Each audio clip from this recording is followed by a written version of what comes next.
నమస్కారం, welcome to I dream. నేను మీ విజిత. ప్రస్తుతం మనతో పాటు ఉన్నారు ఇస్కాన్ టెంపుల్ నుంచి ప్రణవానంద ప్రభుజీ గారు.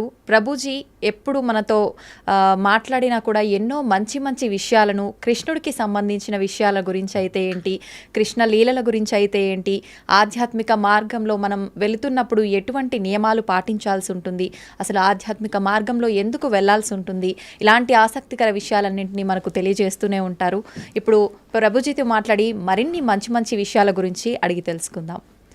హరే కృష్ణ ప్రభుజీ. హరే కృష్ణ ప్రభుజీ. ఆధ్యాత్మిక మార్గం వైపు వెళ్తే మనకు అన్ని రకాలుగా బాగుంటుంది, భగవంతుడి దగ్గరికి మనం వెళ్ళొచ్చు, మోక్షం పొందొచ్చు అని చెప్పి మాట్లాడుకుంటూ ఉంటాం. అయితే ప్రభుజీ, చాలామంది ఆధ్యాత్మిక మార్గం వైపు వెళ్ళినా, ఎన్ని పూజలు చేసినా, ఎన్ని పుణ్యక్షేత్రాలు చేసినా వాళ్ళకున్న ఒత్తిళ్ళు మాత్రం అలానే ఉంటుంటాయి. మరి భగవంతుడి సేవలో ఉన్నప్పుడు, భగవంతుడి మార్గంలో ఉన్నప్పుడు ఒత్తిళ్ళు ఎందుకు ఉంటాయి? విముక్తి పొందాలి కదా ప్రభుజీ వాటి నుంచి. ఒక విషయం చెప్తాను మీకు. భగవంతుడి యొక్క సేవ వేరు, కోరికలతో భగవంతుడికి చేసే పూజలు వేరు. ఓకే. మనకి ఒత్తిడి పోవాలి అని అంటే ఫస్ట్ మన మనసులో ఉండే భారాలు ఏవైతే ఉన్నాయో అవి తగ్గించుకోవాలి. మీకు ఒక చిన్న విషయం చెప్తాను, అప్పుడు మీకు అర్థమవుతుంది. అలెగ్జాండర్ ది గ్రేట్ భారతదేశానికి వచ్చినప్పుడు ఒక సాధువు ఒంటిపైన బట్టలు కూడా లేవట, ఇలా కూర్చొని ధ్యానం చేస్తూ ఆనందంగా నిమగ్నం అయిపోయి ఉన్నారనమాట. అయితే ఈ సాధువు అలెగ్జాండర్ని చూసి నించోని కూడా నించోలేదట. అయితే ఆయనకు చాలా కోపం వచ్చింది. అదేంటి, నేను ఇంత పెద్ద రాజును వస్తే నించోవట్లేదేంటి అని ఆయన ఏం చేశారు, ఒక వ్యక్తిని పంపించారు. ఆయన నించోమని చెప్పు అని అన్నారనమాట. ఆయన వెళ్ళారు. నేను ఎందుకు నించుంటా అని అన్నాడు. ఈయన హాయిగా అలా మళ్ళీ తపస్సు చేసుకుంటున్నాడు అనమాట. అలెగ్జాండర్ స్వయంగా వచ్చారు ఆయన దగ్గరికి. వచ్చి ఆయనతో అన్నారట, అయ్యా నా దగ్గర ఇంత సామ్రాజ్యం ఉంది, అయినా సరే నాకు భారంగా ఉన్నది, నీ దగ్గర బట్టలు కూడా లేవు, అయినా సరే నువ్వు ఇంత ఆనందంగా ఎలా ఉన్నావు, ఇంత ఆనందం నీ ముఖంలోనే కనిపిస్తూ ఉంది, ఎందుకింత వర్చస్సు, ఎందుకింత తేజస్సు, ఎందుకింత ఆనందం నీ దగ్గర ఉంది అని అడిగారట. అయితే ఈయన అన్నారట, ఒక చిన్న రాయి, ఇంతే రాయి కింద నుంచి తీసుకొని అలెగ్జాండర్ అన్నారట, ఇది నువ్వు పట్టుకోవచ్చా? అయితే అలెగ్జాండర్ అన్నారట, ఇంత చిన్న రాయి పట్టుకోవటంలో నాకేముంది, పట్టుకుంటాను, ఇవ్వండి అని చేతిలో పెట్టాడు. అలానే పట్టుకొని ఉంచు అని అన్నారట. ఇలా పట్టుకున్నారు. గంట సేపు అయింది, 2 గంటలు అయింది, 3 గంటలు అయింది. అలా టైం పెరుగుతూ ఉండేసరికి ఆయన చేతి మొత్తం కూడా ఎంత హెవీగా అనిపించిందంటే అంత హెవీగా లాస్ట్ కింద పడేశారు. అమ్మో నేను ఇంకా పట్టుకోలేను, అదేంటి ఇంత చిన్న రాయి నేను పట్టుకుంటాను, అచ్చేస్తా ఇంచేస్తాను అన్నావు కదా, ఇప్పుడేమైంది అని అంటే, అమ్మో చాలా కష్టం, చాలా కష్టం. చూసారా, ఒక చిన్న రాయే కొద్దిసేపటి తర్వాత ఎంత భారంగా మారిపోయింది మనకి. కానీ మనము భగవంతుడి దగ్గరికి ఎందుకు వెళ్తున్నాము? అయ్యా నాకు కొత్త కారు కొని ఇచ్చేసేయి, నాకు కొత్త ఇల్లు కొని ఇచ్చేసేయి, నాకు తొందరగా పెళ్ళి అయిపోవాలి, నాకు పిల్లలు కలగాలి, నాకు ఇంత ఆస్తి రావాలి, నాకు అది కావాలి, ఇది కావాలి అని ఇంకా భారాలు అడగడానికి మనం భగవంతుడి దగ్గరికి వెళ్ళామనుకోండి, ఎప్పుడు మనం ప్రశాంతంగా ఉండలేం. కానీ అదే స్వామి నిస్వార్థమైన ప్రేమతో, భక్తితో, భక్తి వేరు, కోరికలు కోరటం వేరండి. ఎప్పటి వరకైతే మనం భగవంతుడి నుంచి కోరికలు కోరుతామో అది భక్తి కాదు. అంటే మనసులో ఎటువంటివి లేకుండా నిస్వార్థమైన భావనతో, భగవంతుడి పట్ల ప్రేమతో కానీ మనం వెళ్తే అటువంటి వాడు ఎన్నటికీ కూడా ప్రశాంతత లేకుండా ఉండలేడు. ఆయనకి తప్పక ప్రశాంతత ఉంటుంది. ఎవరైతే నిస్వార్థమైన ప్రేమనే మనకి ప్రశాంతత, మీరు అంటున్నారు కదా, ఆ సాటిస్ఫాక్షన్ అనేది ఇస్తుంది. ఒక ఆయన అంటే చాలా తీర్థయాత్రలు చేస్తూ ఉండేవారట. చాలా తీర్థయాత్రలు చేస్తుంటే ఎందుకోసం చేసేవాళ్ళు, మాకు ఇది అయిపోవాలి, మాకు అది అయిపోవాలి, మాకు ఇది జరిగిపోవాలి, మాకు అది జరిగిపోవాలి అని తీర్థయాత్రలని చేస్తూ, అక్కడికి వెళ్తే పుణ్యం వస్తుందట, ఇక్కడికి వెళ్తే పాపం పోతుందట, దీంతో చేస్తుండే. అయితే వాళ్ళ గురువుగారు చాలాసార్లు చెప్పారు, నాన్న ఈ భావనతో వెళ్ళకు, అక్కడుండే భగవంతుడి యొక్క దర్శనం చేసుకోవడానికి వెళ్ళు, అక్కడ సాధువుల దగ్గర నుంచి మాటలు వినడానికి వెళ్ళు, ఆ క్షేత్రానికి సేవ చేయడానికి వెళ్ళు అని అంటే ఈయనకు అర్థం కాదు. నేను వెళ్ళాలి, మునగాలి, అన్ని దర్శనాలు చేసుకోవాలి, ఎందుకంటే పుణ్యం వచ్చేస్తుంది, పుణ్యం వచ్చేస్తుంది, పుణ్యం వచ్చేస్తుంది. అయితే ఈ గురువు గారు ఒకసారి ఏం చేశారంటే, ఒక కాకరకాయ ఇచ్చారట. కాకరకాయ ఇచ్చి, నాన్న నువ్వు వెళ్ళే పుణ్యక్షేత్రాలు అన్నింటిలో కూడా ఎక్కడెక్కడైతే నువ్వు స్నానం చేస్తావో అక్కడ అల్లా కూడా ఈ కాకరకాయకి స్నానం చేయించు అని అన్నారట. సరే అని మొత్తం ప్రతి క్షేత్రాన్ని గంగా, యమున, గోదావరి, కావేరి అన్నిట్లో స్నానం చేసి తీసుకొచ్చారట. వచ్చి మళ్ళీ ఆశ్రమానికి తిరిగి వచ్చేసరికి ఆ గురువు గారు అన్నారట, నాన్న ఈ కాకరకాయని కొద్దిగా ముక్కలు ముక్కలు చేసి కొద్దిగా వండు అని అనేసరికి వండి చూసేసరికి ఆ కాకరకాయ చేదుగానే ఉంది. కాబట్టి దాని యొక్క గుణం పోయిందా? గంగలో స్నానం చేసాం, యమునలో స్నానం చేసాం, పోలేదు కదా. ఎప్పటి వరకైతే మనం నిజమైన ఆధ్యాత్మిక మార్గము అని అంటే ఏమిటి? శ్రవణం కీర్తనం విష్ణు స్మరణం పాద సేవనం అర్చనం వందనం దాస్యం సాఖ్యమాత్మ నివేదనం. ఈ నవవిధ భక్తి మార్గాలలో మనం ఉండమో అప్పటి వరకు మన హృదయ శుద్ధీకరణ అనేది జరగదు. ఎంతవరకైతే మన హృదయ శుద్ధీకరణ అనేది జరగదో అప్పటి వరకు మనకు ప్రశాంతత ఉంటుంది అనమాట. అలాంటి తీర్థయాత్రకి వెళ్ళటం తప్పని చెప్పట్లేదండి. ఏ భావనతో వెళ్ళాలి? సేవా భావనతో వెళ్ళాలి. ఏ భావనతో వెళ్ళాలి? భగవంతుడి పట్ల ప్రేమతో వెళ్ళాలి. ఏ భావనతో వెళ్ళాలి? అక్కడ నుంచి ఏం నేర్చుకోవచ్చు, ఏం తెలుసుకోవచ్చు అనే భావనలోకి వెళ్ళాలి. కానీ ఏదో పుణ్యం వచ్చేసేయాలి, పాపం పోవాలి, ఏదో సైట్ సీయింగ్గా ఇలా వెళ్తే ఏం ప్రయోజనం లేదు. ఇప్పుడు చూడండి, ఏ క్షేత్రాలకు వెళ్ళినా మనం 4 ధామ్లో చూస్తూ ఉన్నాం. అందరు కూడా కెమెరాలు పట్టుకొని రికార్డింగ్స్ చేయడానికి, వ్లాగింగ్స్ చేయడానికి వెళ్తున్నారట. అవును ప్రభు. కేదార్నాథ్, బద్రీనాథ్ ఇలాంటి క్షేత్రాలన్నిటికీ కూడా బృందావనంలో అందరు రీల్స్ చేయడానికి వెళ్తున్నారు. ఇలా చేస్తే మనకి భక్తి ఎటువంటి ప్రయోజనం రాదండి. ఇంకా మనల్ని కర్మబంధంలో ఇంకా చిక్కుకుంటాం, కానీ మనం చర్మబంధం వీడలేము. కానీ ఎప్పుడైతే మనం సాధువుల దగ్గర నుంచి శ్రద్ధగా వింటామో, ఎప్పుడైతే మంచి విషయాలు స్మరిస్తామో, ఎప్పుడైతే చక్కగా జపం చేస్తామో భగవన్ నామాన్ని, ఎప్పుడైతే భాగవత రామాయణాదులు చదువుతామో అప్పుడు నిజమైన శుద్ధీకరణ అనేది జరుగుతుంది. అప్పుడు నిజమైన ఒత్తిడి, స్ట్రెస్ అని ఏవేవో అంటున్నాం కదా, అవన్నీ పోతాయి. ఆనందంగా మనం భగవంతుడి దగ్గర ఉండొచ్చు. ఓకే ప్రభుజీ, కొంతమంది అనుకుంటారు నేను భగవంతుడి ధ్యాసలోనే ఉండాలి, ఆయన మొత్తం ఆయనకే అంకితం అయిపోవాలి అంటే కుటుంబ వ్యవహారాల్లో ఉంటుంటారు, కానీ ఎక్కువగా నేను ఆధ్యాత్మికం వైపు నడవాలి అనుకుంటున్నాను అనుకున్నా కూడా మనసు అనేది ఏకాగ్రత ఉండదు. అటువంటి వారు ఏం చేయాలి ప్రభుజీ? ఇలాంటివన్నీ గొడవలైనాక నెక్స్ట్ మూమెంట్ అనిపిస్తుంది నిజంగానే. తర్వాత అయిపోయాక అంతా బాగుంది దేవుడి పక్కన మనము మన సంసారంలో ఉంటాం. అవునవును, దీన్ని శ్మశాన వైరాగ్యము అని అంటారు. కాబట్టి దీంతో పనికి రాదండి. మనము to start with regular spiritual practice ఉండాలి. మనం ఏమనుకుంటామంటే ఇప్పుడు నేను మొత్తము కూడా ఈ సంసారంలో ఉంటాను, ఒక సమయానికి సంసారానికి పులి స్టాప్ పెట్టేసి మొత్తం ఆధ్యాత్మికం అయిపోతాను. అలా అవ్వదండి ఎప్పుడు కూడా. మనము బ్యాలెన్స్ నేర్చుకోవాలి, మనకి ప్రియారిటీస్ ఉండాలి. కాబట్టి అలా మొత్తం వెళ్ళిపోతాను, మొత్తం మునిగిపోతాను అని చాలామంది మాకు కూడా చెప్తూ ఉంటారు. ప్రభుజీ ఇంకొక 4 సంవత్సరాలు వెయిట్ చేయండి, 4 సంవత్సరాల తర్వాత నువ్వు ఉంటావో లేదో తెలియదు కదా. అవును, ఎవరు ఉంటారో లేదో తెలియదు కదండి. ఒక నెక్స్ట్ క్షణంలోనే ఏమవుతుందో చెప్పలేం కదండి. నిజమే ప్రభుజీ. దేహినాం క్షణ భంగురహ అని అంటారు. తామరాకు పైన నీటి బొట్టు లాంటిది అనమాట మానవ జన్మ. ఇప్పుడు చూస్తున్నాం మనం, అసలు ఆశ్చర్యపోతుంది. అసలు మీరు ఎప్పుడైనా ఇంటర్నెట్లో చూసారనుకోండి, ఒకళ్ళు ఇలా పెళ్లిళ్ళల్లో డాన్స్ చేస్తూ వెళ్ళిపోతారు. చిన్న చిన్న పిల్లలు, ఇప్పుడు వయసుతో సంబంధం లేదు హార్ట్ అటాక్ రావడం. అలానే ఎవరికైనా వస్తుంది అని కాదండి, మనకి తెలియదు ఎవరికి ఏమవుతుందో అనే విషయం. అవును. కాబట్టి మనం ఏమంటున్నామంటే ఒకనాడు ఇలా చేస్తాము, ఒకనాడు అలా చేస్తాము అన్నదానికంటే మనకి ఇప్పుడున్న సమయంలో కొద్దిగా సమయం భగవంతుడి కోసం తీయండి, కొద్దిగా సమయం వెచ్చించండి భగవంతుడి కోసము. ఓకే, వెచ్చించి చక్కగా దాన్ని మంచి ఆధ్యాత్మిక మార్గంలో యూజ్ చేయండి. ఎందుకంటే అదే మనకి శాశ్వతమైన ఫలితాన్ని ఇస్తుంది.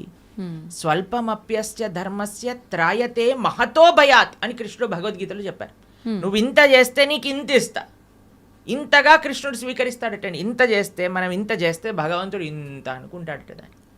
కానీ ఈ ప్రపంచంలో వాళ్ళకి ఇంత చేసినా సరే వాళ్ళు అనుకుంటారు ఏం చేశాడు వీడు, నాకు పెళ్ళిళ్ళల్లో ఇలానైనా మమ్మల్ని చూసుకునేది, అలానైనా మమ్మల్ని చూసుకునేది అని కొట్లాటలు పెట్టడానికి జనాలు అందరూ రెడీగా ఉంటారు. కానీ భగవంతుడు రివర్స్. కానీ మనం ఈ ప్రపంచంలో ఉండే వాళ్ళందరినీ సాటిస్ఫై చేయడానికి ప్రయత్నం చేస్తున్నాం, ఈజీగా సాటిస్ఫై అయ్యే భగవంతుని వదిలేస్తున్నాం. అది మనం చేసేదన్నమాట. కానీ మనం ఏమంటున్నామంటే బ్యాలెన్స్డ్గా ఉండండి. మంచిగా ప్రతిరోజు కొద్ది సమయమైనా గీత చదువుకోవడానికి. మీరు చూడండి, ఏ మతం వాళ్ళైనా అండి చిన్నప్పటి నుంచి పిల్లలకి నేర్పిస్తారు వాళ్ళ మతం ఏంటి, వాళ్ళ సాంప్రదాయం ఏంటి, అసలు వాళ్ళ పుస్తకాలు ఏంటి, పుస్తకాలు చదవటం కానీ వాళ్ళ యొక్క ఉత్సవాలు. మనకి ఎప్పుడు చిన్నప్పటి నుంచి ఎంజాయ్మెంట్ ఎంజాయ్మెంట్ ఎంజాయ్మెంట్ ఎంజాయ్మెంట్ తప్ప మిగతాది ఏమీ మనం నేర్పించట్లేదు. ఎంతమంది తల్లిదండ్రులు పిల్లలకి గీతా భాగవతాదులు చెప్తున్నారు చెప్పండి ఒకసారి? చాలా తక్కువగా ప్రభుజీ. అప్పుడు మన ధర్మం ఎలా ముందుకెళ్తుంది చెప్పండి? కాబట్టి మనం జాగ్రత్తగా కొద్దిగా టైం తీసుకొని ప్రతిరోజు కానీ మనం చదువుతూ పిల్లలకి చెప్తూ ఉంటే అప్పుడు కరెక్ట్ సమాజం అనేది మంచిగా ఉంటుంది, దృఢంగా ఉంటుంది. అది ముఖ్యం అన్నమాట. ఓకే ప్రభుజీ, వింటుంటాం సాధారణంగా పెద్దవాళ్ళు అంటుంటారు వీడు కారణ జన్మురా అని చెప్పి. అసలు నిజంగా కారణ జన్ములు అంటే ఎవరు ప్రభుజీ? సృష్టిలో ఉన్న ప్రతి ఒక్కరూ కారణ జన్ములే అంటారా? కారణ జన్ములు అనేదానికంటే కర్మ జన్ములు అనడం బెటర్ ఏమో, ఎందుకంటే అందరూ వాళ్ళ కర్మ ఫలితంగా జన్మిస్తూ ఉంటారు. కారణ జన్మలు అని అంటే ఎవరైతే మహానుభావులు ఉంటారో, మహాభక్తులు ఉంటారో, ప్రపంచంలో ఉండే వాళ్ళందరినీ భక్తి మార్గంలో ధార్మికంగా నడిపించడానికి ప్రయత్నం చేస్తూ ఉంటారో, వాళ్ళ ఆచరణ ద్వారా, శాస్త్ర అధ్యయనం ద్వారా 10 మందికి మంచి చేయడానికి ప్రయత్నం చేస్తుంటారు. అటువంటి మహానుభావులు కారణ జన్ములుగా మనం చెప్పొచ్చు. ఎంతో మంది మహానుభావులు మన భారతదేశంలో కారణ జన్ములుగా ఒక ప్రయోజనం కోసం అవతరించిన వాళ్ళు ఉన్నారు. మన ఆచార్యులు జగద్గురు శంకరాచార్యులు కానీ, జగద్గురు మధ్వాచార్యులు కానీ, జగద్గురు రామానుజాచార్య స్వామి వారు, శ్రీ చైతన్య మహాప్రభు, వల్లభాచార్యులు, శ్రీల ప్రభుపాదులు వారు, ఇటువంటి మహానుభావులు జన్మిస్తారు. వాళ్ళని కారణ జన్ములు అని అంటారనమాట. కానీ మనలాంటి జీవులందరం కూడా మన కర్మ ఫలితాన్ని అనుభవించడానికి జన్మించిన వాళ్ళమే అనమాట. మనం చేసుకున్న పుణ్య పాపాలను అనుభవించడానికి ఈ ప్రపంచంలోకి వచ్చాం. కాబట్టి కర్మ వల్ల జన్మించే జీవులందరూ కూడా కారణ జన్ముల యొక్క మార్గాన్ని అనుసరించాలి. వాళ్ళు చూపించిన మార్గాన్ని, వాళ్ళు ఇడిపించిపెట్టిన లెగసీ ఏదైతే ఉందో దాన్ని ఫాలో అవటం వల్ల, వాళ్ళ టీలింగ్స్ ఫాలో అవటం వల్ల మనం కూడా జన్మలేని ఒక చక్కటి భగవంతుడి యొక్క లోకానికి చేరుకోగలుగుతాం అనమాట. కాబట్టి ఆచార్యులు కారణ జన్ములు, వాళ్ళకి కర్మ లేదండి. ఏ మహా భగవద్భక్తుడు ఆవిర్భవించినప్పుడు భగవంతుడు స్వయంగా ప్రేరణ చేస్తే, అయ్యా నువ్వు వెళ్ళి జనాలను ఉద్ధరించు అని చెప్తే కానీ వాళ్ళు రారు. అటువంటి మహాభాగవతోత్తములని మనం కూడా ఆశ్రయిస్తే మనం కూడా ఈ జన్మ రాహిత్యం పొంది భగవంతుడి యొక్క సేవ చక్కగా ఆ భగవంతుడి యొక్క లోకంలో చేసుకోగలుగుతాం. ప్రభుజీ, ప్రతి ఒక్కరికి కూడా ముందు జన్మకు సంబంధించిన వాసనలను బట్టి పాపపుణ్యాలు ఉంటాయి కదా, మరి వాళ్ళకు అంత గత జన్మలకు సంబంధించిన ఉంటాయి కదా, మరి వాళ్ళకి ఎందుకు ఉండవు కర్మలు? ఆచార్యులక, మహాభాగవతోత్తములక, ఎందుకంటే వాళ్ళు భగవంతుడు పంపిస్తే ఈ ప్రపంచంలోకి వచ్చిన వాళ్ళు. వాళ్ళందరూ కూడా భగవంతుడి యొక్క లోకంలో ఉండేవాళ్ళు అనమాట. అయ్యా నువ్వు ఉద్ధరించడానికి వెళ్ళు అని వాళ్ళని పంపిస్తే వాళ్ళు వచ్చి మనల్ని ఉద్ధరించడానికి ప్రయత్నం చేస్తారు.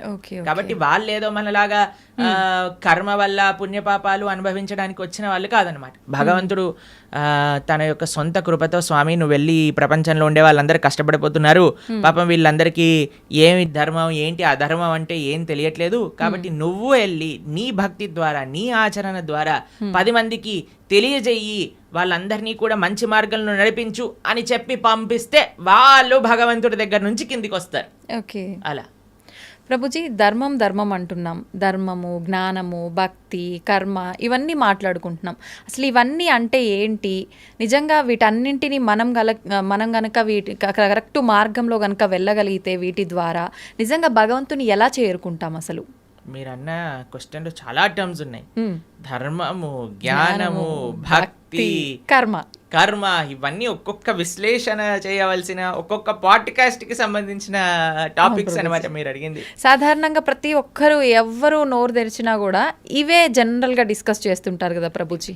మన అన్నిటికంటే పెద్ద మిస్కన్సెప్షన్ ఏంటి అని అంటే, ఎవరికి తోచింది వాళ్ళు ధర్మం అనుకుంటారు. నాకు తెలిసిందే ధర్మము, అంతే, నేను ఇది ఇలా చేశాను కాబట్టి ఇదే ధర్మము, నాకు ఇలా తెలుస్తుంది కాబట్టి ఇదే భక్తి, నేను ఇచ్చేస్తాను ఇదే నాకు జ్ఞానము, నాకున్నదే గొప్ప జ్ఞానము. ఇదంతా కాదండి, చాలా సింపుల్. ధర్మస్తు సాక్షాత్ భగవత్ ప్రణీతం. ధర్మం అంటే భగవంతుడు చెప్పింది. భగవంతుడు ఏం చెప్పాడు, ఎక్కడ చెప్పాడు మీకు తెలుసా? తెలీదు. భగవంతుడు అసలు ఏం మాట్లాడారు, అసలు ఏం చెప్పారు అనే విషయం తెలుసా మనకి? భగవంతుడు చెప్పింది భగవద్గీత. మనకి బేసిక్ ధర్మం. ఎవరైనా అనుకున్నారనుకోండి, అరే నాకు మన సనాతన ధర్మంలో చెప్పిన ధర్మం ఏంటి తెలుసుకుందాము అని అనుకుంటే వాళ్ళు అసలు ఏం చదవాలి? భగవద్గీత చదవాలి ప్రభుజీ. భగవద్గీత కంపల్సరీగా చదవాలి మన సనాతన ధర్మంలో. ఎందుకంటే అది ప్రస్థానత్రయములో ఒక పుస్తకం. అన్నిటికంటే మెయిన్ ఫిలాసఫికల్ అండర్స్టాండింగ్, అసలు ధర్మం అంటే ఏమిటి అని తెలుసుకోవడానికి, సనాతన ధర్మం అంటే ఏమిటి తెలుసుకోవడానికి భగవద్గీత తప్పకుండా అధ్యయనం చేసి ఉండాలి. ఎంతమంది హిందువులు భగవద్గీత చదివిన వాళ్ళు ఉన్నారు చెప్పండి? ఎంతమంది అధ్యయనం చేసిన వాళ్ళు ఉన్నారు చెప్పండి? చాలా మందికి ఇంట్రెస్ట్ ఉందండి. ఎందుకంటే కాలం వాళ్ళైతే చదువుతుంటారు. మీరు అలా అనుకుంటున్నారు. మేము ఇప్పుడు భగవద్గీత నేర్పిస్తున్నప్పుడు 3rd క్లాస్ పిల్లల నుంచి 10th క్లాస్ పిల్లల వరకు ఎంతోమంది పిల్లలు కూడా భగవద్గీత పూర్తిగా అధ్యయనం చేయడానికి రెడీగా ఉన్నారు, చేస్తున్నారు కూడా, ఎగ్జామ్స్ కూడా రాస్తున్నారు. పిల్లలు నోట్బుక్ పెట్టుకొని భగవద్గీత నోట్ డౌన్ చేసుకుంటుండే పిల్లలు చాలామంది మన దగ్గర ఉన్నారు. మా యూట్యూబ్ ఛానల్లో మేము భగవద్గీత చెప్పినప్పుడు సుమారుగా 10 లక్షల మంది వీక్షించారు. కాబట్టి ఉన్నారు జనాలు, కానీ ఆ అవేర్నెస్ ఇంకా పెరగాలి. అవును, భగవంతుడు చెప్పింది ధర్మం కానీ ఇక్కడ అక్కడ చెప్పింది ధర్మం కాదు, వీడు వాడు చెప్పింది ధర్మం కాదు, భగవంతుడు చెప్పిన ధర్మానే మనం మాట్లాడాలి. ఇప్పుడు మీరు అడగచ్చు, ప్రభుజీ మరి మీరు చెప్పింది ఎందుకు మేము వినాలి? ఎందుకంటే భగవద్గీతలో చెప్పినది మాత్రమే, భాగవతాది శాస్త్రములలో చెప్పినది మాత్రమే మేము ప్రస్తావన చేస్తాం. మా సొంతంగా ఒక్కటి కూడా అటు ఇటు కల్పించి చెప్పామనుకోండి, అది ధర్మం అవ్వదు అనమాట. ధర్మం అంటే భగవంతుడు చెప్పింది ధర్మము, అది చెప్పేవాళ్ళు ధార్మికులు, దాన్ని ఆచరించే వాళ్ళు ధార్మికులు. ఇది ముఖ్యమైన విషయం అనమాట. కాబట్టి ధర్మం అంటే ఏంటి? భగవంతుడు చెప్పింది ధర్మం, భగవంతుడు ఏమి చెప్తే అది ధర్మము. ఓకే. తర్వాత రెండవ విషయం మీరు అడిగారు, ఏంటి? జ్ఞానం. జ్ఞానం అంటే ఏంటి? భగవంతుడు గురించి తెలుసుకోవటమే జ్ఞానం. ఎవరైతే భగవంతుడి గురించి తెలుసుకుంటారో, భగవంతుడు చెప్పింది భగవద్గీత అనుకున్నాం, మరి భగవంతుడి గురించి తెలుసుకోవాలంటే ఏ పుస్తకం చదవాలి? భాగవతం చదవాలి. భాగవతం భగవంతుడి గురించి చెప్పేది, భగవద్గీత భగవంతుడు చెప్పినది. ఈ రెండూ కానీ మనం చదువుకున్నాం అనుకోండి, మనకి భగవంతుడు అంటే ఏమిటి, అసలు భగవంతుడు మనల్ని ఎందుకు సృష్టించారు, అసలు మన కర్తవ్యములేంటి, భగవంతుడిని ఎలా పొందాలి, భగవంతుడికి మనకి ఉండే సంబంధం ఏంటి, అన్ని విషయాలు అర్థమైపోతాయి అన్నమాట. కాబట్టి జ్ఞానము ధర్మము ఈ రెండు మనం విన్నాం. తర్వాత మూడవది మీరు అడిగినారు భక్తి. భగవంతుడిని చేరే మార్గమే భక్తి. భగవంతుడిని చేరుకోవడానికి ఎన్నో మార్గాలు ఉన్నాయి. అన్నిటికంటే సులభమైనది, అన్నిటికంటే శ్రేష్టమైనది, అన్నిటికంటే ఆనందకరమైనది, అన్నిటికంటే సులభమైనది, అన్నిటికంటే మహోన్నతమైనది ఏదన్నా ఉంటే అది భక్తి మార్గము. తర్వాత లాస్ట్ మీరు అడిగింది కర్మ. మనం చేసే దాన్ని అన్నిటికీ కూడా మనకి రివర్స్లో మరి చేసిన దాన్ని వస్తుంది. ఇది బేసిక్ డెఫినేషన్. కర్మ ఈజ్ వెరీ కాంప్లికేటెడ్, కానీ మనం చేసిన దాని నుంచి మనం తప్పించుకోలేము. ఇది గుర్తుపెట్టుకోవాలి. మనం చేసిన పుణ్యము మనకు వస్తుంది, మనం చేసే పాపము మనకు వస్తుంది, మనం చేసిన భక్తి యొక్క సుకృతి కూడా మనతో పాటు ఉంటుంది. ఇది అర్థం చేసుకోవటం కర్మ. ఇది చాలా డీప్ విషయాలు. మళ్ళీ ఎప్పుడైనా మనకి సమయం ఉన్నప్పుడు కర్మ గురించి, జ్ఞానం గురించి, భక్తి గురించి, అలానే ధర్మం గురించి ఇంకా మనం డీప్గా డిస్కస్ చేసుకోవచ్చు అనమాట. ప్రభుజీ, భక్తి అంటున్నాం. అసలు భక్తి అంటే భగవంతుడికి శరణాగతి చేయడమే అంటారా ప్రభుజీ? సర్వధర్మాన్ పరిత్యజ్య మామేకం శరణం వ్రజ. కరెక్ట్. భక్తి అంటే భగవంతుడికి శరణాగతి చేయడం. అసలు శరణాగతి అంటే ఏంటి? స్వామి నీవు నచ్చింది చెయ్యి, నీకు నచ్చింది, నీకు ఏది కరెక్ట్ అనిపిస్తే అది చెయ్యి. ఒక బేసిక్ ఆస్పెక్ట్ ఆఫ్ శరణాగతి ఏంటి అని అంటే భగవంతుడి పట్ల మనం డిమాండ్ చేయకూడదు, నాకు ఇది మంచిది ఇదే చేయాలి నువ్వు. అలా కాదు, అయ్యా నువ్వు ఏం చేసినా సరే నాకు మంచే చేస్తావు అని మన మనసులో ఉండే భావన. అవశ్య రక్షివో కృష్ణ, నువ్వు తప్పకుండా నన్ను రక్షిస్తావు స్వామి, నువ్వేం చేసినా కరెక్టే చేస్తావు, కాబట్టి నువ్వు నచ్చిందే చెయ్యి తండ్రి అని ఫస్ట్ అన్నిటికంటే బేసిక్ విషయం చెప్తున్న శరణాగతిలో. కనీసం ఇది భగవంతుడి దగ్గర అనగలగాలి. కానీ భగవంతుడి దగ్గరికి ఇప్పుడు పూజలు, వ్రతాలు, నోములన్నీ స్టార్ట్ అయిపోతున్నాయి కదా. ఈ నోములో ఇది చేస్తే నాకు ఈ ఫలితం వస్తుంది, ఏ నోము చేస్తే నాకు ఏ ఫలితం వస్తుంది, ఈ స్తోత్రం చదివితే నాకు ఇది అవుతుంది, ఆ పూజ చేస్తే నాకు అది అవుతుంది, ఇన్ని వారాలు ఇది చేస్తే నాకు ఇది అయిపోతుంది. సారీ సార్, ఇది భక్తి కాదు, ఇది కేవలం పూజ, ఆరాధన కాదు.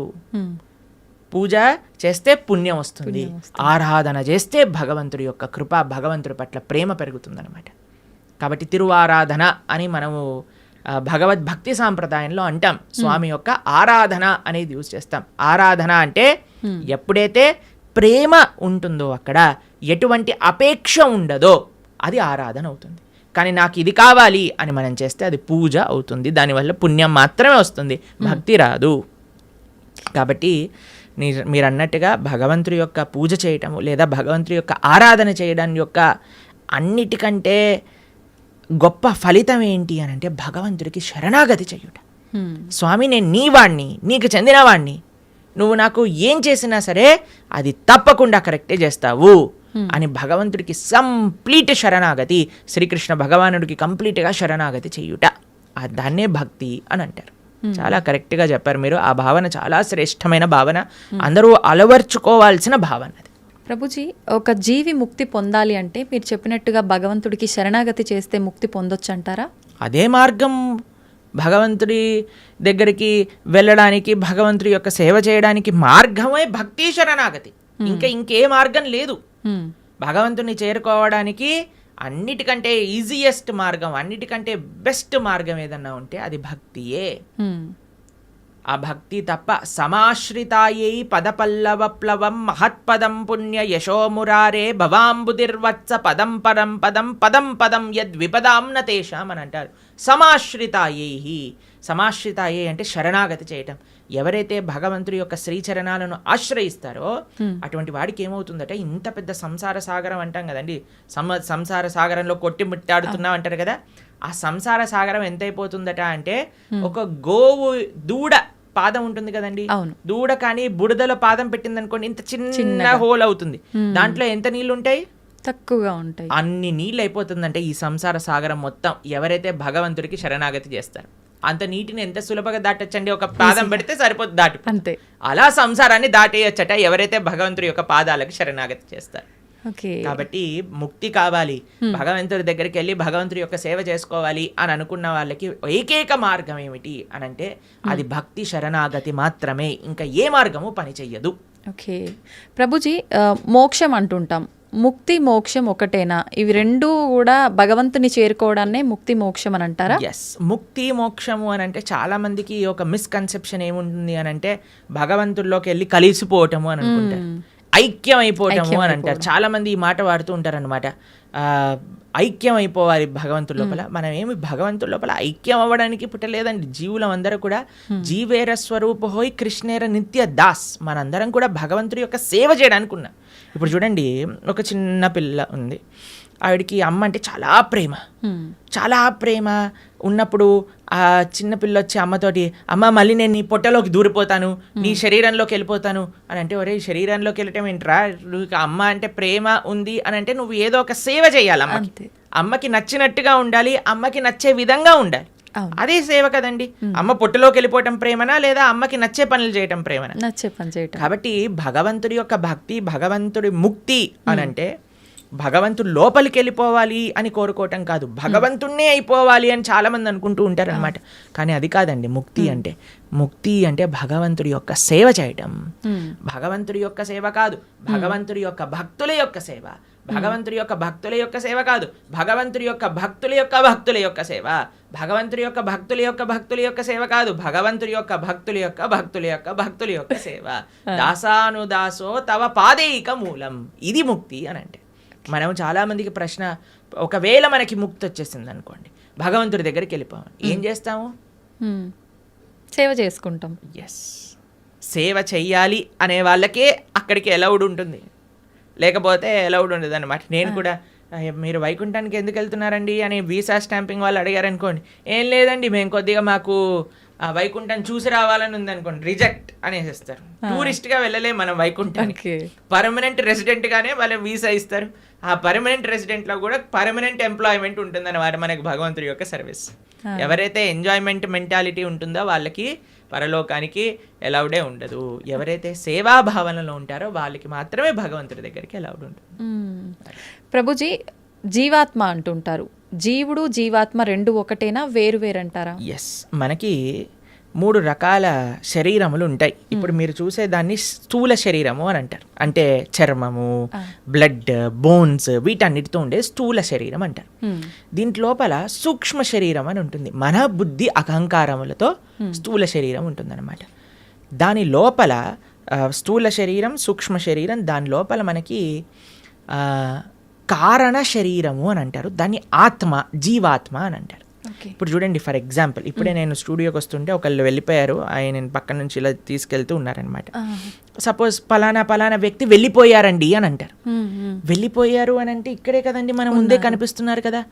మరి వెళ్ళిపోయారు అని ఏం వెళ్ళిపోయింది? ఆత్మ. ఇదే బేసిక్ అండర్స్టాండింగ్.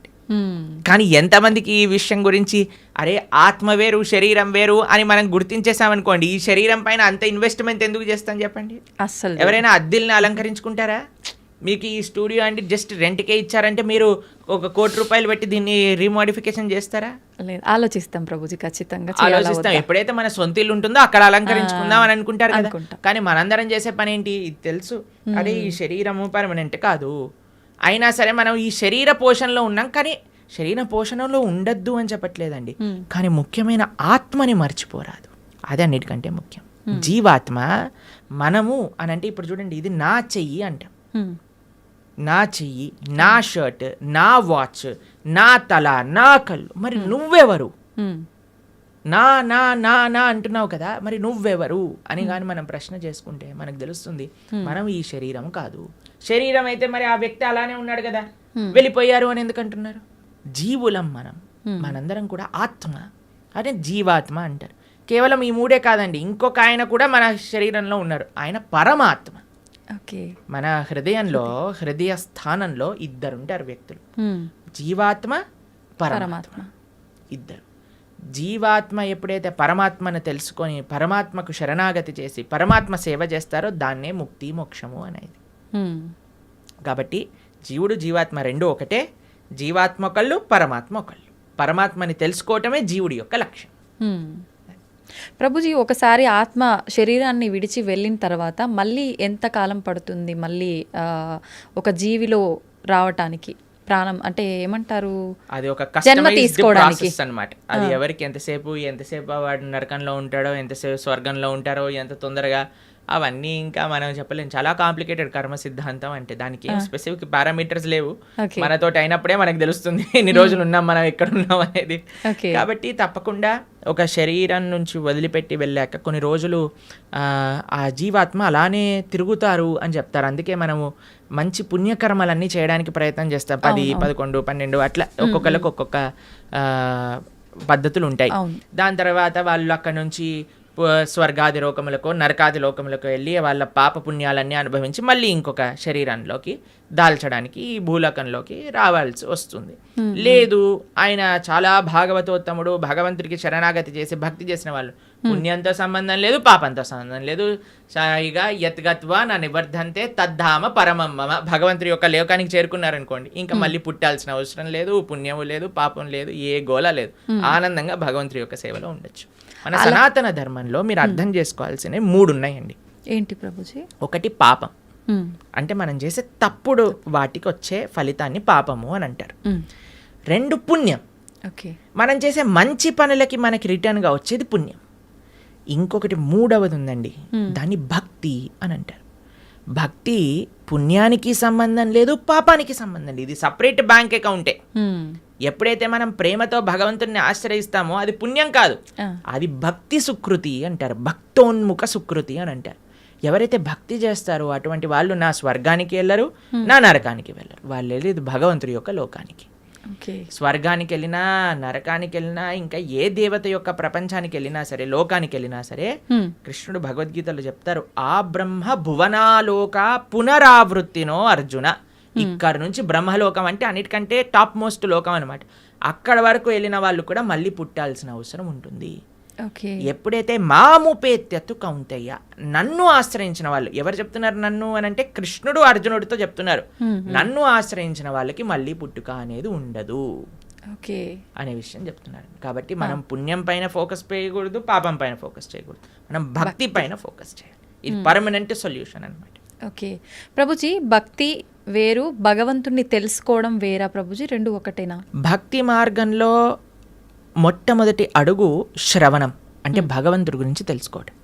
ప్రహ్లాదుని హిరణ్యకశిపుడు అడుగుతారు, అయ్యా నువ్వు స్కూల్కి వెళ్ళావు కదా, బోర్డింగ్ స్కూల్, హాస్టల్కి వెళ్ళావు కదా, ఏం నేర్చుకున్నావు అని అంటే, శ్రవణం కీర్తనం విష్ణు, శ్రవణం అని అంటే భగవంతుడి గురించి వినటము.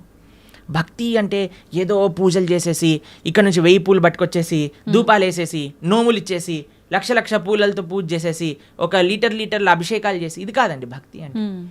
భక్తి అంటే భగవంతుడి గురించి వినటం. ఇది ఎవరు చెప్తున్నారు? పరమ భక్తుడైన ప్రహ్లాదుడు చెప్తున్నాడు. ఫస్ట్ ప్రాసెస్ ఏంటి? శ్రవణం, భగవంతుడి గురించి వినటం. ఏం వినాలి? గీత, భాగవత, రామాయణ, అసలు అన్నీ ఏదైతే భగవంతుడి గురించి చెప్తారో వాటిని వినాలి. శ్రవణం, కీర్తనం, దాని తర్వాత మనం చేయాల్సింది జపం. చూడండి ఆయన ఏం ప్రాసెస్లో చెప్తున్నారు, ప్రియారిటీ వైజ్ చెప్తున్నారు అనమాట. శ్రవణం కీర్తనం విష్ణో, ఎవరికి చేయాలి ఇది? భగవంతుడైన నారాయణుడు విష్ణువుకి చేయాలి. శ్రవణం కీర్తనం విష్ణు, స్మరణం పాదసేవనం, స్మరిస్తూ ఉండాలి. మనం విన్నది స్మరిస్తూ స్మరిస్తూ స్మరిస్తూ ఉంటే అప్పుడు మనకి భగవంతుడి పట్ల ప్రేమ పెరుగుతుంది. అప్పుడు మనం భగవంతుడి యొక్క ఆరాధన చేసామనుకోండి, ప్రేమతో ఆరాధన చేయగలుగుతాం. లేకపోతే ఎప్పుడు మనసులో ఈ కోరిక ఈ కోరిక ఈ కోరిక ఈ కోరిక కోరిక గుర్తొచ్చినంత భగవంతుడు గుర్తురాడు. నిజమే ప్రభుజీ. ఎప్పుడైతే మనం శ్రవణం కీర్తనం భగవంతుడి గురించి వింటామో, భగవంతుడి యొక్క నామాన్ని జపం చేస్తామో, అప్పుడు మనం ఆరాధన చేసేటప్పుడు మన మనసు భగవంతుడి పైన ఉంటుంది. కాబట్టి అందరూ కూడా ఫస్ట్ వ్రతాలు నోములు పూజలు చేసేయడానికి పరిగెత్తుతూ ఉంటారు. కానీ దాటికంటే ఫస్ట్ ఇనీషియల్ స్టెప్స్ ఏంటి అని అంటే, ఇప్పుడు చూడండి, ఒక ఫస్ట్ ఫ్లోర్కి ఎక్కాలి అని అంటే మనం లాంగ్ జంప్ చేసేసి ఎక్కిస్తామా? ఒకసారి దూకామనుకోండి, ఆయనతో కాళ్ళు చేతులు విరిగిపోతాయి అంతే. మెల్లమెల్లగా ఎక్కామనుకోండి, కరెక్ట్ పాత్లో మనం వెళ్తూ ఉండొచ్చు అనమాట.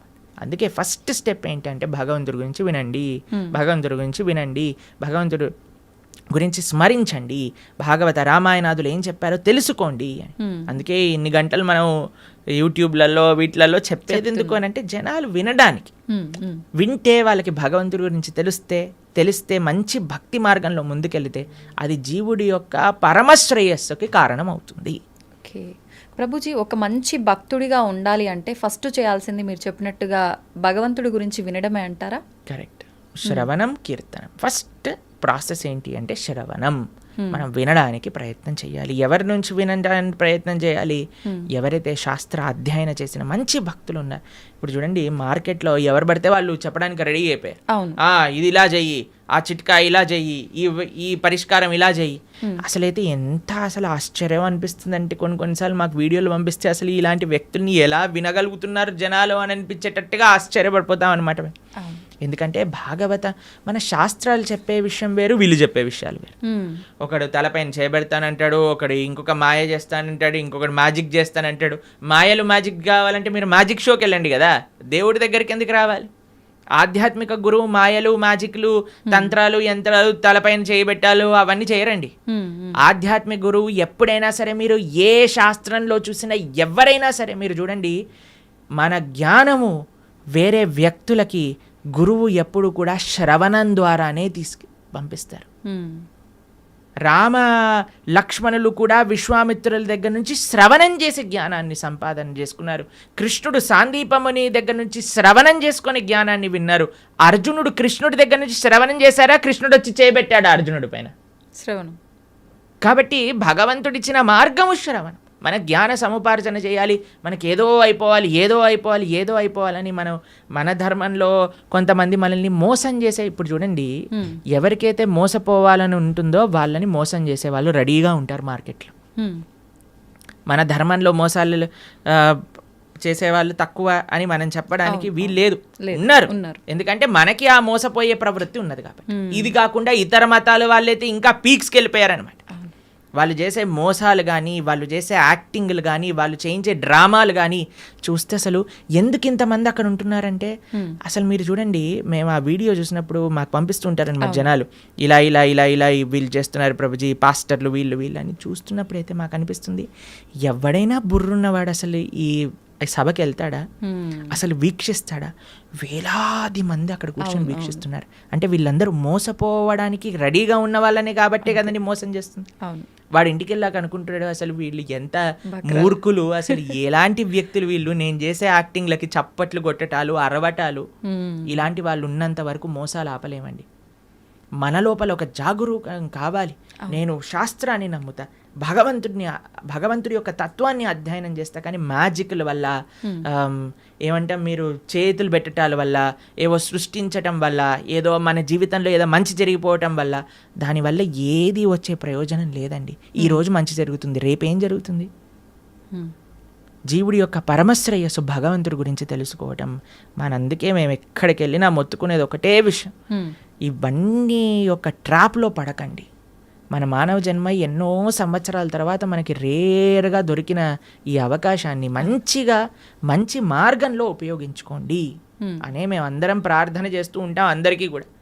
ఎందుకంటే మాకు అనిపించేది ఏంటి అంటే పాపం ఇలాంటి వాళ్ళ ట్రాప్లలో పడే వాళ్ళు చెడ్డవాళ్ళు కాదండి. అవును భగవంతుడి గురించి తెలుసుకోవాలి అనుకుంటే కదా వాళ్ళు ఇలాంటి బాబాల దగ్గరికి లేదా అవును అవును ఇలాంటి వ్యక్తుల దగ్గరికి వెళ్ళేది.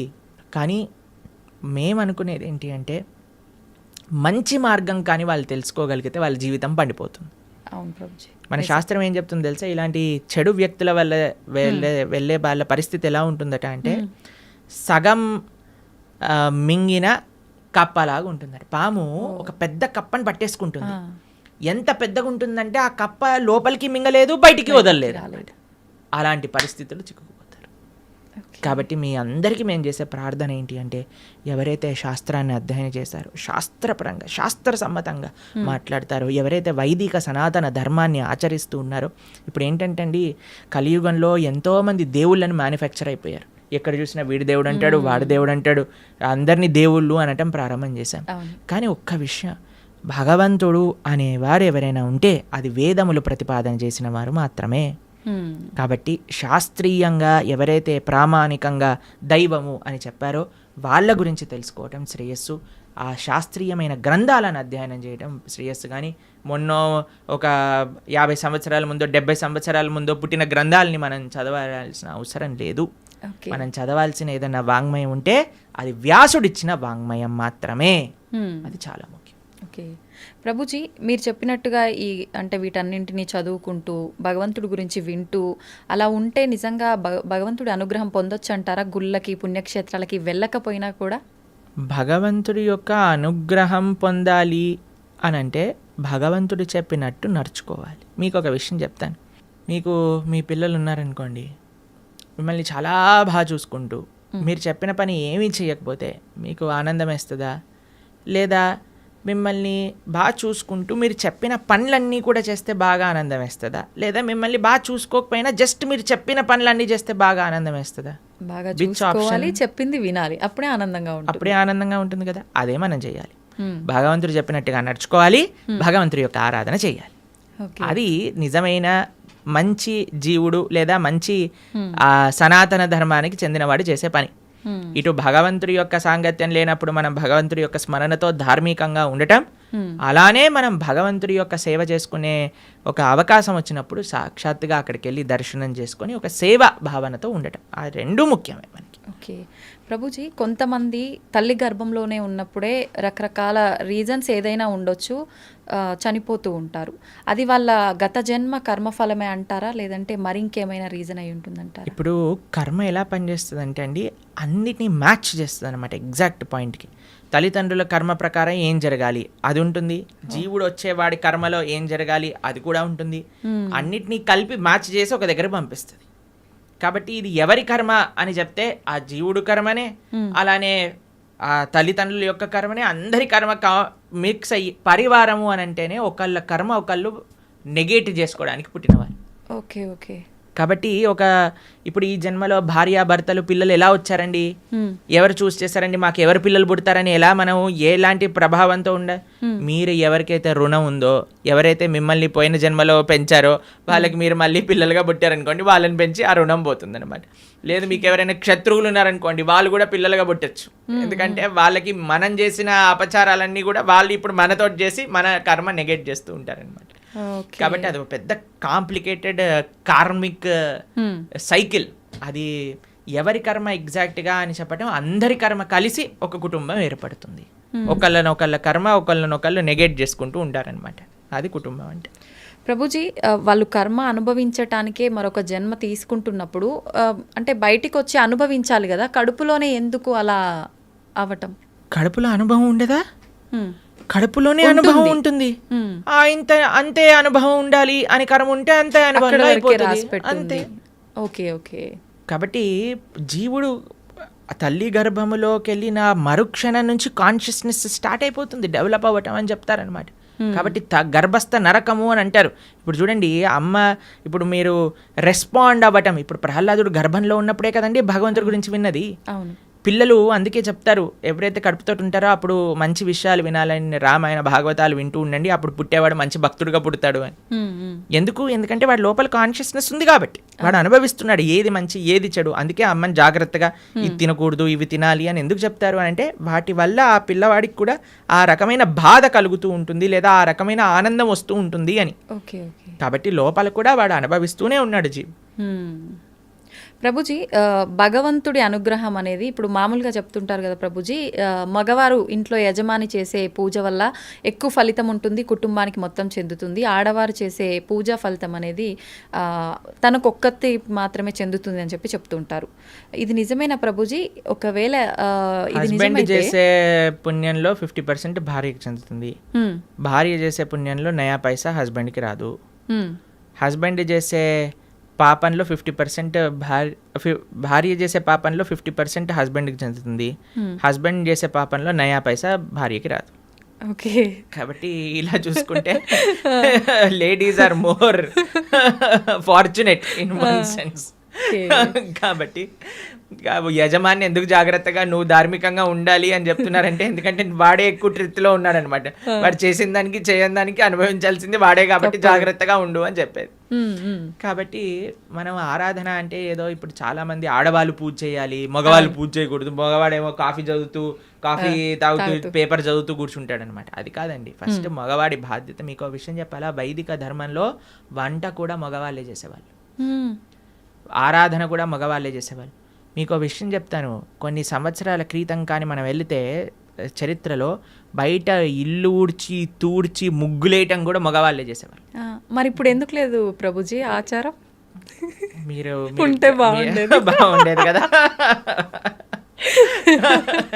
కానీ ఇట్ ఈస్ నాట్ ఆడవాళ్ళ పని పూజ అనే నోషన్ ఫస్ట్ పోవాలి. ఆరాధన అంటే అయితే మగవాడే చేయాలా? కాదు, అందరు కలిసి ఆరాధన చేయాలి. ఎలా అందరూ కలిసి ఆరాధన చేస్తారు అని అంటే, ఎవరైతే ఇంటి యజమాని ఉన్నారో ఆయన భగవంతుడి యొక్క ఆరాధన చేస్తూ ఉంటారు. మరి ఇంట్లో ఉండే స్త్రీలు ఏం చేస్తారు, వాళ్ళు చక్కగా భగవంతుడికి నైవేద్యములు తయారు చేసి, భగవంతుడికి పూలమాలలు తయారు చేసి, భగవంతుడికి వస్త్రాలు కుట్టి వీళ్ళు ఆ సేవని సమర్పణ చేస్తారు. పిల్లలు ఏం చేస్తారు, బయటికి వెళ్ళి పూలు తులసి ఇవన్నీ పట్టుకొని వస్తారు. ఏదైనా రూమ్లో ఆ నాన్నకి అమ్మకి, అమ్మ అక్కడ వంట చేసి ఇక్కడికి వచ్చి అందించి భగవంతుడికి నివేదన చేయడానికి ఇస్తూ ఉంటారు. కాబట్టి పరివారం అంతా కలిసి పూజలో పాల్గొంటుంది. కాబట్టి ఆరాధన ఎవరు చేయాలి అనే విషయానికి వస్తే, ఇంట్లో ఉండే పురుషులే ఆరాధన చేయాలి అని శాస్త్రం చెప్తుంది. అలానే పురుషులు ఒక్కడి ఆరాధన చేసేసి ఇంకా భార్య ఏం చేయాల్సిన అవసరం లేదా అంటే, అందరు కలిసి ఆరాధన. ఒక్కొక్కరికి ఒక్కొక్క బాధ్యత. ఒకళ్ళు నైవేద్యం తయారు చేయటం, ఒక పూలమాలలు తయారు చేయటం, చందనం తీయటం, పూలు తేవటం, పుష్పాలు చేయటం, తులసి పదాలు చేయటం, లాస్ట్కి సమర్పణ చేసుకోవటం. అందరు కలిసి చేస్తే అది ఆరాధన అవుతుంది. అందుకే ఆ family that praise together stays together అని అంటారు. అది చాలా ముఖ్యం. You should pray together. ఒకడు వెళ్ళిపోయి పూజ చేసుకొని వెళ్ళిపోతాడు, దాని తర్వాత ఇంకొకరు వెళ్ళి పూజ చేసుకొని వెళ్ళిపోతారు, అలా కాదు. Everybody should together do it అనమాట. అది ముఖ్యం. ప్రభుజీ, కుటుంబ పరిస్థితులను బట్టి సంసార జీవితంలో కొట్టుమిట్టాడుతూ ఉంటారు కొంతమంది. అటువంటి వారు అసలు భక్తి మార్గంలో నడవటం కానీ దైవారాధన కానీ ఏమీ ఉండవు. మరి వాళ్ళు ముక్తి పొందే మార్గం ఏమైనా ఉంటుందా? ఎవరు కొట్టుమిట్టాడు అన్నాడు సంసార జీవితంలో? ఎవరైనా పీక పట్టుకొని నువ్వు కొట్టుమిట్టాడు సంసారంలో అని చెప్పారా? అది మన చాయిస్. మనం దేనికి సమయం ఇవ్వాలి అని అనుకుంటే దానికి సమయం ఇస్తామండి. మనకి ఏది ప్రియారిటీ, నాకేది ముఖ్యం అంటే దానికి సమయం ఉంటుంది కదండి. ఇప్పుడు చూడండి, బిజీ, మేము చాలా బిజీ, మాకు జపం చేయడానికి టైం లేదు, మేము గుడికి వెళ్ళలేము అనేవాడు ఇలా వాట్సాప్ స్టేటస్ చూసుకుంటూ ఉంటాడు అనమాట. అందరి మొత్తం కాంటాక్ట్లో ఉన్న వాళ్ళందరివి చూస్తూ ఉంటాడు. మరి వాట్సాప్ స్టేటస్ చూడడానికి ఉన్నాయి, ఫ్యామిలీ గ్రూప్లో వచ్చే అక్కర్లేని చెత్త వీడియోలు అన్నీ చూడడానికి టైం ఉన్నాయి, కానీ ఒక 10 నిమిషాలు కూర్చొని నామజపం చేయడానికి టైం లేదంటారు. కాబట్టి ఇది జస్ట్ అన్ ఎక్స్క్యూజ్. ఎవ్వరు కూడా ఈ ప్రపంచంలో నాకు టైం లేదు అని చెప్పలేరు. టైం లేదు అని అంటే నీ ప్రియారిటీస్ రాంగ్. నీకు ఈ జీవితంలో ఈ శరీరానికి ఎంతైతే ఇస్తున్నావా నువ్వు, అంతే నీ ఆత్మకు కూడా ఇవ్వాలి అని నీకు తెలిసినప్పుడు, దాన్ని ప్రియారిటీగా పెట్టుకున్నప్పుడు సమయం ఏర్పడుతుంది తప్పకుండా. కాబట్టి ఎవ్వరూ మనల్ని ఫోర్స్ చేయట్లేదండి కొట్టుమిట్టాడు సంసారంలో అని. మనమే కాంప్లికేటెడ్గా చేసుకుంటున్నాం. కాబట్టి మనకి ఈ జ్ఞానం వస్తే దీనివల్ల ఏం ప్రయోజనం లేదు. నా భక్తి, నా ధర్మము, నా దేశము, నా సనాతన ధర్మం గురించి మనం కూడా కొద్దిగా ఆలోచన చేస్తే అప్పుడు మన జీవితం బాగుంటుంది, ఈ దేశ భవిష్యత్తు కూడా బాగుంటుంది. ప్రభుజీ, చాలామంది కష్టాలు ఎక్కువగా ఉన్నాయి, ఇంకా నేను తట్టుకోలేను, ఇంకా నాకు అసలు వేరే దారే లేదు అని చెప్పి ప్రాణం తీసుకుంటూ ఉంటారు, ఆత్మహత్యలకు పాల్పడుతూ ఉంటారు. అలా చాలామంది ప్రాణాలు కోల్పోయి కుటుంబం ఇబ్బందులు పడే వాళ్ళు కూడా చాలామంది ఉన్నారు ప్రభుజీ. అటువంటి వారికి మీరు ఇచ్చే ఆత్మహత్య చేసుకోవాలి అనుకుంటున్న వాళ్ళకి ఒక న్యూస్ చెప్తాను. మీరు ఏదైతే బాధతో చనిపోవాలి అని అనుకుంటున్నారో ఇప్పుడు కానీ చనిపోతే దానికి 1,000,000 రెట్లు అయ్యి మరి జన్మలో ఆ బాధ అనుభవించాల్సి వస్తుంది. ఎన్ని రెట్లు? 1,000,000 రెట్లు. ఇప్పుడే నువ్వు భరించలేదు అని అనుకుంటే 1,000,000 రెట్లు అయ్యాక భరించే అవకాశం లేదు కదండి. కాబట్టి యూ కెనాట్ ఎస్కేప్. ఆత్మహత్య మహాపాతకం. ఎటువంటి పాతకము అని అంటే దానికి ఎటువంటి ఇంకా ఏం చేయలేమన్నమాట. అది మహాపాతకంలో మహాపాతకం. అటువంటి వాడు నరకంలో చాలా ఘోరమైన పరిస్థితులు అనుభవించాల్సి వస్తుంది. మరజన్మలో ఎత్తినప్పుడు 1,00,00,000,000 రెట్లు ఎక్కువ బాధ ఆ జీవుడికి అదే పరిస్థితిలో వస్తుంది అనమాట. కాబట్టి తస్మాత్ జాగ్రత్త. ఇప్పుడు చూడండి, ఎవరైనా తాళం చేయి తయారు చేశారంటే దానికి తాళం చేయి లేకుండా తయారు చేయరు కదండి. అలాంటి తాళం ఎక్కడైనా చూసారా? మన ప్రతి ప్రాబ్లంకి సొల్యూషన్ ఉంటుంది, ఓపికతో ఎతకాలంతే. కాబట్టి ఐ అండర్స్టాండ్ చాలామంది కాంప్లికేటెడ్ సిచ్యువేషన్స్లో ఉంటారు, కానీ మీరు ధైర్యంగా భగవంతుడి పైన నమ్మకంతో మీరు ప్రయత్నం చేయండి. ఎటువంటి సిచ్యువేషన్ దీనికి సొల్యూషన్ లేదు ఇంకా అనేది ప్రపంచంలో భగవంతుడు తయారు చేయలేదు.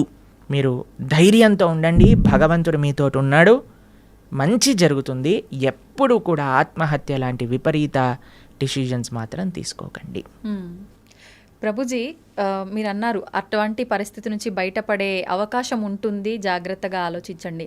నిజంగా ఆలోచించేంత వీలు ఆ క్షణంలో ఉండదు అనే చెప్పాలి.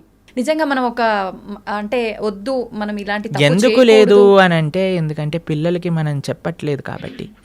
పిల్లలకి మనం జీవితంలో నుంచి సక్సెస్ ఫస్ట్ రావాలి, 90% ఎక్స్ట్రా, ఐఐటి సీట్ కావాలి, మెడిసిన్లో సీట్ కొట్టాలి. ఎవరైనా చెప్తున్నారా ఏం పర్వాలేదు నాన్న, నువ్వు ఫోటోగ్రఫీ చేసినా పర్వాలేదు, నువ్వు యాంకర్ అయినా పర్వాలేదు అని చెప్తారా పిల్లలకి ఎవరైనా? లేదు. చదువు పైన, లేదా మీరు బ్రహ్మచారి అయినా పర్వాలేదు, నువ్వు సన్యాసి అయినా పర్వాలేదు, నువ్వు ఏదైనా పర్వాలేదు, గొప్పవాడు వాళ్ళు ఆనందంగా ఉండాలని చెప్తారా? ఇవి అసలే డబ్బులు సంపాదన చేయాలి. డబ్బులు సంపాదిస్తే మంచి భార్య వస్తుంది, మంచి భార్య వస్తే మంచి కట్నం వస్తుంది, మంచి కట్నం వస్తే మంచి విలాసంగా ఉంటారు. దీంతో పిల్లల్ని పెంచామనుకోండి, వాడికి ఇది అయిపోతే నా జీవితం ఫెయిల్యూర్ కదా. ఇవన్నీ మనము మన సమాజాన్ని ఇచ్చే రాంగ్ ఎక్స్పోజర్స్, అక్కర్లేని చెత్త అంతా కూడా నెత్తిలో పెట్టుకోవటం వల్ల వచ్చే అనవసరమైన చెత్త ఆలోచనలు తప్ప ఇవన్నీ ఎవరికి. మీరు చూడండి, సూసైడ్ చేసుకునే వాళ్ళని మీరు కానీ చూసారనుకోండి, అనవసరమైన పిల్లలైతే అసలు అనవసరమైన విషయాలకి. మార్కులు తక్కువ వస్తాయేమో అని ఒక ఆవిడ సూసైడ్ చేసుకుందట, మార్కులు వచ్చాక ఫస్ట్ ర్యాంక్ వచ్చిందట. ఇలాంటి కేసులు విన్నారా? Love failure. అలాంటి లవ్ ఫెయిలియర్ వాళ్ళందరినీ నాకే అనిపిస్తుంది వీళ్ళు నిజంగా చచ్చిపోయే వాళ్ళని కాదు, వీళ్ళని నిజంగా తల్లిదండ్రులే బాగా గుణపాఠం నేర్పించాలని. చిన్న పిల్లలండి, 10th క్లాస్ పిల్లలు, ఇంటర్మీడియట్ చదివే వాళ్ళు, ఇంజనీరింగ్ చేసేవాళ్ళు. వాళ్ళకి డబ్బులన్నీ ఎందుకు పిల్లలకి ఎందుకు పంపిస్తున్నామండి? మనం ఏమన్నా లవ్వులలో ఉండమని పంపిస్తున్నారా, లేదా బాధ్యతాయుతంగా చదువుకొని ముందుకెళ్ళాలని పంపిస్తున్నారా?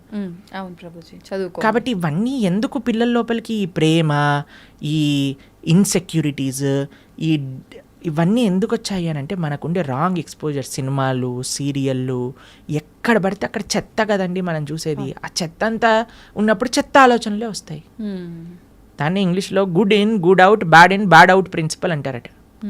Good in good out. మనకి ఏదైతే మంచి ఆలోచనలు ఉన్నాయో, మంచి ఆలోచనలు కానీ, మంచి దృశ్యాలు కానీ, మంచి సాంగత్యం కానీ మనకు ఉందనుకోండి, మంచి ఆలోచనలు వస్తాయి. ఏ కష్టం వచ్చినా సరే, అయ్యా ఏదో ఒక కష్టం ఉన్నా సరే తండ్రి, it is common for everybody, కాబట్టి బయటకు వస్తాయి. ఎందుకంటే సినిమాలలో కష్టాలు చూపించరు కదండి. సినిమాలలో ఏం చూపిస్తారు? అంతే శుభం హ్యాపీ కార్డ్ వేసేస్తారు అనమాట లాస్ట్కి. హి లివ్డ్ హ్యాపీలీ ఫర్ ఎవర్. కానీ తర్వాత తెలుస్తుంది పెళ్ళి అయ్యాక సార్ నిజం బాధలు స్టార్ట్ అవుతాయని పెళ్ళిళ్ళలో సినిమాలలో చూపిస్తారా?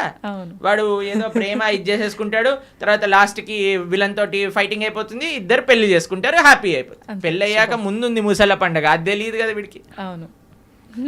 కాబట్టి మనం అన్ని మంచి మంచి విషయాలు, అందుకే ఇప్పుడు చాలాసార్లు మేము ఎప్పుడైనా ఇన్స్టాగ్రామ్లో చూసామనుకోండి, real life and real life అని పంపిస్తుంటారు. రియల్ లైఫ్ అంతా బాగానే ఉంటుందండి, అందరూ కూడా మీరు స్క్రీన్ పైన చూసి అది చేస్తూ ఇది చేస్తూ వాళ్ళు ఇంత వీళ్ళు ఇంత అని. కానీ ప్రతి ఒక్కళ్ళ జీవితంలో బాధలు ఉన్నాయి, ఇది ఫస్ట్ అర్థం చేసుకోవాలి. మనకొక్కడికే బాధ ఉంది, ఈ ప్రపంచం అంతా ఆనందంగా బ్రతుకుతున్నారు అనే అపోహ నుంచి బయటికి రావాలి. ఈ అపోహ ఫస్ట్ మనకు ఉండకూడదు. అందరూ బాగున్నారు, నేను ఒక్కనే బాధపడుతున్నా, అది కాదయ్యా. అందరూ నువ్వు బయటికి వెళ్ళినప్పుడు ఎలా అయితే ఆనందంగా నటిస్తున్నావో అందరూ అలానే నటిస్తున్నారు. ఎవడు బాగున్నాడు అని అంటే ఎవరైతే మన శుద్ధి అహంకారంతో భగవంతుడిని ఆశ్రయించిన వాడు తప్ప మిగతా వాళ్ళందరూ బాధల్లో ఉన్నారు. ఇది 110% సత్యం. ఎక్కడ సైన్ చేయమన్నా మేము సైన్ చేసి ఇస్తాం. ఎందుకంటే ఇది శాస్త్రవాక్కు.